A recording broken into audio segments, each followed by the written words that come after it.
Friends, मैं हूं महेश महतो और आप देख रहे हैं हमारा यूट्यूब चैनल भूगोल फॉर यू। आज के इस लेक्चर वीडियो में हम लोग कक्षा 12 विषय भूगोल भारत लोग और अर्थव्यवस्था के अंतर्गत इकाई 3 अध्याय 5 में भू संसाधन तथा कृषि के अंतर्गत भारत के प्रमुख दलहन एवं तिलहन फसलों के विषय में जानेंगे।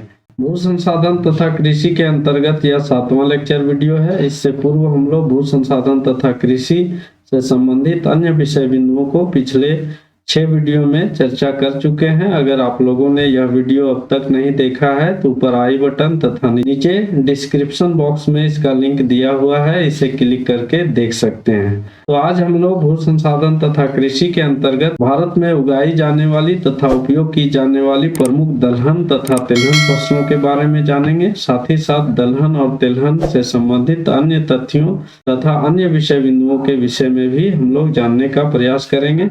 तो वीडियो के अंत तक जरूर बने रहें। तो आइए वीडियो को शुरू करते हैं और बढ़ते हैं पहले विषय बिंदु की ओर। पहला विषय बिंदु है दलहन फसलें। तो दलहन फसलें के अंतर्गत मुख्य रूप से उन फसलों को शामिल किया जाता है जिससे हमें दाल प्राप्त होती है। दाल भारत में जो उपयोग की जाने वाली प्रमुख दालों में अरहर एवं चना की दाल है। इसके साथ साथ मूंग, मसूर, मटर आदि का भी उपयोग किया जाता है। तो आइए जानते हैं दलहन फसलों के बारे में। दलहन फसल क्या है, इसका उत्पादन एवं वितरण भारत में किस प्रकार से है, भारत के प्रमुख दलहन फसलें कौन कौन सी है, साथ ही साथ उनको उगाने के लिए किस प्रकार की भौगोलिक दशाओं की आवश्यकता होती है। तो आइए जानते हैं इनके अन्य तथ्यों के बारे में।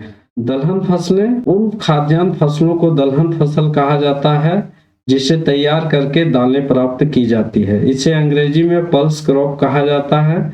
इन फसलों में प्रचुर मात्रा में प्रोटीन पाया जाता है जो शाकाहारी लोगों के लिए प्रोटीन का सबसे उत्तम स्रोत होते हैं। ये फलीदार फसलें होती है, अर्थात ये लेग्यूमिनेसी कुल के फसलें हैं। इसकी जड़ों की ग्रंथियों में राइजोबियम नामक जीवाणु पाया जाता है जो वायुमंडल के नाइट्रोजन को नाइट्रेटस में परिवर्तित करके मृदा को उर्वरकता को प्राकृतिक रूप में बढ़ाती है। फसल चक्र में 2 अन्य फसलों के बीच दलहन फसल को लगाया जाता है जिससे मृदा की उर्वरकता प्राकृतिक रूप से बनी रहती है। भारत में दलहन फसलों को 3 फसल ऋतुओं में उगाई जाती है। रबी फसल के रूप में अरहर, चना, मटर, मसूर की खेती की जाती है। खरीफ फसल के अंतर्गत सोयाबीन, मूंगफली, उड़द, लोबिया की खेती की जाती है। वही जायद ऋतु में सिंचाई वाले क्षेत्रों में सोयाबीन, मूंग, उड़द आदि की खेती की जाती है। विश्व में दाल उत्पादन की दृष्टिकोण से भारत विश्व में प्रमुख स्थान रखता है। विश्व के कुल दाल उत्पादन का अकेले भारत 20% दाल का उत्पादन करता है। भारत में दक्कन का पठार, मध्य पठारी भागों तथा उत्तर पश्चिमी शुष्क भागों में ज्यादातर दाल का उत्पादन किया जाता है। देश में कुल बोए गए क्षेत्र का लगभग 11% भाग पर दलहन फसलों को उगाया जाता है। शुष्क क्षेत्रों में वर्षा आधारित फसल होने के कारण दालों की उत्पादकता कम है, जिसके कारण इसके उत्पादन में वार्षिक उतार चढ़ाव पाया जाता है। दालों के उत्पादन के लिए देश में राष्ट्रीय दाल विकास कार्यक्रम 1986-87 में शुरू किया गया है। संपूर्ण भारत में चना तथा अरहर को मुख्य दालों के रूप में उपयोग किया जाता है। अन्य दालों में मूंग, तूर, मटर, उड़द, कुर्थी आदि प्रमुख हैं। भारत में जो मुख्य रूप से दाल का उपयोग किया जाता है, चना सबसे अधिक उपयोग किया जाने वाला दलहनी फसल है। उसके बाद जो अरहर दाल है उसका भी उपयोग किया जाता है। तो चना के विषय में हम लोग जानते हैं इसके अन्य तथ्यों को। चना देश के दाल की प्रमुख फसल है। यह उपोष्ण कटिबंधीय क्षेत्रों की फसल है। साथ ही साथ यह मुख्यतः वर्षा आधारित फसल है। इसकी खेती के लिए वर्षा की 1-2 बौछारें पर्याप्त होती है। अत्यधिक मात्रा में सिंचाई की आवश्यकता नहीं पड़ती है। ये वर्षा आधारित फसल है, अतः 1-2 बौछार इसके लिए पर्याप्त वर्षा होती है। यह देश के मध्य पश्चिमी तथा उत्तर पश्चिमी भागों में रबी ऋतु में उगाई जाती है। मध्य भागों तथा पश्चिम तथा उत्तर पश्चिम भागों में इसकी खेती रबी के ऋतु में मुख्य रूप से किया जाता है। वर्तमान समय में देश के अंदर कुल बोए गए क्षेत्र का लगभग 2.8% भाग पर इसकी खेती की जाती है। कितने प्रतिशत भाग पर गन्ने की खेती की जाती है? 2.8% कुल बोए गए क्षेत्र का। हरित क्रांति के पश्चात इसके क्षेत्र में कमी आई है क्योंकि इसके स्थान पर कुछ क्षेत्रों में गेहूं की फसल उगाई जा रही है। मध्य प्रदेश, उत्तर प्रदेश, महाराष्ट्र, आंध्र प्रदेश, तेलंगाना, पंजाब, हरियाणा, राजस्थान चना के प्रमुख उत्पादक राज्य हैं। वर्षा आधारित फसल होने के कारण चना के उत्पादन में एक वर्ष से दूसरे वर्ष के बीच उतार चढ़ाव देखने को मिलता है। अरहर या तूर दूसरा प्रमुख दलहन फसल है भारत का। अरहर इसे तूर के नाम से भी जानते हैं, साथ ही साथ इसे पिजन पी भी कहा जाता है। तो आइए जानते हैं अरहर के अन्य विषय बिंदुओं को, अन्य तथ्यों को। इसका उत्पादन एवं वितरण किस प्रकार से है भारत में, तथा इसके उत्पादन के लिए भौगोलिक दशाएं किस प्रकार की होती है। चना के बाद अरहर देश का दूसरा प्रमुख दलहनी फसल है। इसे लाल चना तथा पिजन पी के नाम से भी जाना जाता है। यह फसल खरीफ फसलों के साथ बोई जाती है, किंतु इसे तैयार होने में अधिक समय लगता है, जिसके कारण इसे रबी की फसल के साथ काटी जाती है। खरीफ फसलों के साथ धान की जब बुआई होती है, उसी समय मक्का की बुआई होती है, उसी समय अरहर की फसल लगाई जाती है और इसको काटने का समय जो होता है वह रबी फसल की कटाई के साथ इसको भी कटाई की जाती है। इसे एकल तथा अन्य फसलों के साथ भी उगाई जाती है। मक्का, उड़द, कुर्थी के साथ इसकी बुआई की जाती है। यह देश के मध्य तथा दक्षिणी राज्यों के शुष्क भागों में वर्षा आधारित परिस्थितियों तथा सीमांत भूभागों में बोई जाती है। भारत में कुल बोए गए क्षेत्र के लगभग 2% भाग पर अरहर की खेती की जाती है। महाराष्ट्र अरहर उत्पादन का सबसे बड़ा राज्य है, जहां कुल उत्पादन का लगभग 1/3 भाग उत्पादन किया जाता है। अरहर उत्पादन की दृष्टिकोण से महाराष्ट्र सबसे अग्रणी राज्य है, जहां देश के 1/3 अरहर का उत्पादन किया जाता है। उत्तर प्रदेश, कर्नाटक, गुजरात, मध्य प्रदेश अन्य प्रमुख अरहर उत्पादक राज्य हैं। अरहर का प्रति हेक्टेयर उत्पादन कम तथा अनियमित है। यह उत्पादन अरहर का उत्पादन प्रति हेक्टेयर कम है तथा अनियमित भी पाया जाता है। एक समान रूप से प्रत्येक वर्ष उत्पादन नहीं किया जाता है। अब जानते हैं तिलहन फसलों के बारे में। तिलहन फसलें उन फसलों को कहा जाता है जिससे खाद्य तेल की प्राप्ति होती है। मुख्य रूप से भारत में उपयोग किए जाने वाले तथा उत्पादन किए जाने वाले तिलहन फसलों में सरसों या तोरिया है। के साथ साथ मूंगफली का उत्पादन किया जाता है, सूरजमुखी का उत्पादन किया जाता है और सोयाबीन का उत्पादन किया जाता है। यह भारत के मुख्य तिलहन की फसलें हैं, इससे खाद्य तेल की प्राप्ति की जाती है। आइए जानते हैं इसके अन्य तथ्यों के बारे में, इसके उत्पादन तथा वितरण के बारे में। भारत में इसके उत्पादन तथा वितरण किस प्रकार से है, साथ ही साथ इसके उत्पादन के लिए किन प्रकार की भौगोलिक दशाओं की आवश्यकता होती है और भारत के प्रमुख तिलहन फसलों की अन्य विशेषताओं को जानते हैं। तो उन फसलों को तिलहन की फसल कहा जाता है जिसके बीज से खाद्य तेल की प्राप्ति की जाती है। सरसों, मूंगफली, सोयाबीन, तोरिया, तिल, तीसी, सूरजमुखी आदि तिलहन की प्रमुख फसलें हैं। खाद्य तेलों में भोजन के उपयोग के साथ साथ कई अन्य उद्योगों में कच्चे माल के रूप में तिलहन फसलों का उपयोग किया जाता है, जैसे औषधि उद्योग, कॉस्मेटिक आदि उद्योग में इसका उपयोग किया जाता है। तिलहनी फसलों के बीज में तेल निकालने के पश्चात उसके बचे हुए अवशेष को खल्ली कहा जाता है, जिसमें प्रचुर मात्रा में प्रोटीन पाया जाता है और इसका उपयोग पशु चारे के रूप में किया जाता है। भारत विश्व का सबसे बड़ा तिलहन उत्पादक देश है। भारत में तिलहन उत्पादन के मामले में सबसे अग्रणी देश है विश्व का। देश के कुल शस्य क्षेत्र का लगभग 14% भाग पर तिलहन फसलें उगाई जाती हैं। देश में कितने प्रतिशत भाग पर तिलहन की खेती की जाती है? कुल बोए गए क्षेत्र में 14% भूभाग पर तिलहन की फसलें उगाई जाती हैं। भारत में पीत क्रांति का संबंध तिलहन फसलों के उत्पादन में वृद्धि से है। कभी कभी प्रश्न आता है कि पीत क्रांति का संबंध किस फसल से है, तो इसका संबंध तिलहन फसलों के उत्पादन से है। भारत में मालवा का पठार, मराठवाड़ा, गुजरात, राजस्थान के शुष्क भागों में तथा तेलंगाना व आंध्र प्रदेश के रायलसीमा प्रदेश, भारत के प्रमुख तिलहन उत्पादक क्षेत्र हैं। इन क्षेत्रों में तिलहन उत्पादन मुख्य रूप से किया जाता है। अब तिलहन के अंतर्गत मूंगफली प्रमुख फसल के रूप में उगाई जाती है। भारत में अत्यधिक मात्रा में मूंगफली प्रधान तिलहन फसल के रूप में उगाई जाती है। इसके विषय में जानते हैं।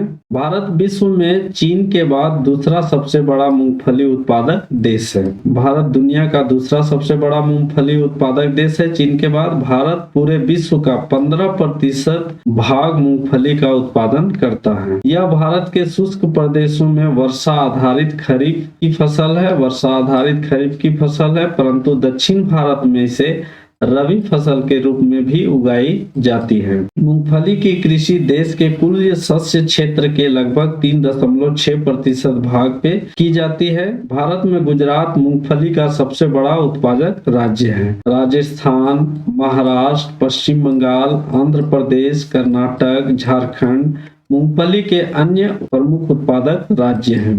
भारत के जिन क्षेत्रों में वर्षा के साथ सिंचाई की सुविधा के साथ साथ इसकी खेती की जाती है, वहां इसका उत्पादन अपेक्षाकृत अधिक है। हालांकि मूंगफली की खेती वर्षा आधारित खेती है, लेकिन अगर सिंचाई के साथ इसकी खेती की जाए, सिंचाई की सुविधा वाले क्षेत्रों में इसका उत्पादन अधिक मात्रा में किया जाता है। प्रति हेक्टेयर उत्पादन भी अधिक होता है। अब जानते हैं दूसरा प्रमुख तिलहनी फसल के रूप में सरसों को जाना जाता है। सरसों व तोरिया मस्टर्ड सीड के नाम से जानते हैं। इसके विषय में जानते हैं अन्य तथ्यों को। सरसों व तोरिया के अंतर्गत राई, सरसों, तोरिया, तारामीरा आदि बहुत से तिलहन फसलों को सम्मिलित किया जाता है। सरसों और राई देश के प्रमुख तिलहन फसलें हैं। इसके उत्पादन की दृष्टि से भारत विश्व का सबसे अधिक उत्पादक देश है। सरसों और तोरिया उत्पादन के दृष्टिकोण से विश्व का प्रथम स्थान रखता है। ये उष्ण कटिबंधीय फसलें हैं, जिसकी खेती भारत के मध्य व उत्तर पश्चिमी भाग में रबी फसल के रूप में उगाई जाती है। यह किस प्रकार की फसल है? उष्णकटिबंधीय फसल है और इसका प्रमुख रूप से उत्पादक जो क्षेत्र है भारत के मध्य व उत्तर पश्चिमी भाग में रबी फसल के रूप में उगाई जाती है। ये फसलें एकल एवं गेहूं, जौ, चना, मटर आदि रबी फसलों के साथ मिलाकर उगाई जाती है। अतः इसके उत्पादन के लिए वैसी ही जलवायु और मृदा की आवश्यकता होती है जो गेहूं और जौ के लिए उपयुक्त होती है। इसकी खेती देश के 2.5% शस्य बोए गए क्षेत्र में की जाती है। दलहन की खेती शस्य बोए गए क्षेत्र का 2.5% भाग पर की जाती है। राजस्थान तोरिया व सरसों के सबसे बड़ा उत्पादक राज्य है, जहां देश का 1/3 भाग उत्पादन किया जाता है। अन्य प्रमुख उत्पादक राज्यों में उत्तर प्रदेश, पंजाब, हरियाणा में सबसे अधिक है। इन फसलों का प्रति हेक्टेयर उत्पादन पंजाब एवं हरियाणा में सबसे अधिक है। भारत विश्व का सबसे बड़ा सरसों व तोरिया का उत्पादक देश है। भारत में सबसे अधिक सरसों और तोरिया का उत्पादन किया जाता है। अब जानते हैं तीसरा प्रमुख दलहन फसल, जिसे हम लोग सोयाबीन के नाम से जानते हैं। इसका रिफाइंड तेल काफी प्रसिद्ध है, जिसका उपयोग हम लोग खाद्य तेल के रूप में करते हैं। चलिए जानते हैं इसके अन्य तथ्यों के विषय में। सोयाबीन, भारत में सोयाबीन रबी की प्रमुख फसल है। इसकी खेती कम वर्षा वाले क्षेत्रों में की जाती है। इसे अब खरीफ फसल के रूप में भी उगाई जा रही है।